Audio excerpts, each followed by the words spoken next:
मुंबईतील जागांवरून महाविकास आघाडीमध्ये आता रस्सीखेच वाढल्याचं दिसतंय। मुंबईमध्ये 36 पैकी 20 जागांवर ठाकरेंच्या सेनेनं दावा केलाय। काँग्रेसकडून 16 तर पवारांच्या राष्ट्रवादीकडून 7 जागांवर दावा सांगितला जातोय। आता मुंबईतलं जागा वाटपाचं महाविकास आघाडीचं हे कोडं कसं सुटणार हा प्रश्न उपस्थित होतोय। प्रतिनिधी निखिल चव्हाण आपल्याशी जोडले गेले, त्यांच्याकडून अपडेट्स घेऊया। निखिल, काय नेमका फॉर्म्युला ठरू शकतो? जागांसाठीची ही चढाओढ सुरू दिसते आपल्याला।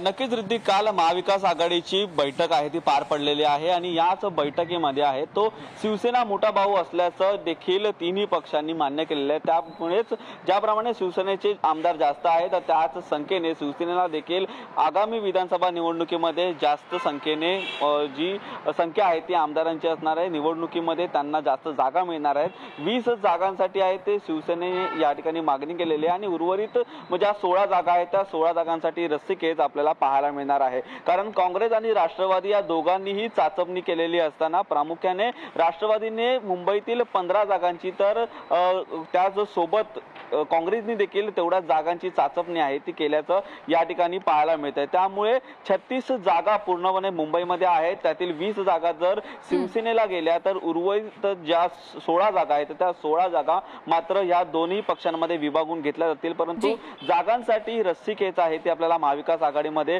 पाहायला मिळत आहे आणि कालच्या बैठकीनंतर शिवसेनेला 20 जागा मिळणार आणि उर्वरित जागा 2 पक्षांमध्ये विभागल्या जाणार आणि अन्य घटक पक्ष देखील यामध्ये आहेत। त्यामुळे येणाऱ्या काळामध्ये ह्या नक्की जागा वाटपासंदर्भात महाविकास आघाडीचा काय फॉर्म्युला ठरतोय हे पाहणं महत्त्वाचं ठरेल। अगदी निखिल, धन्यवाद दिलेल्या या सगळ्या तपशिलांसाठी।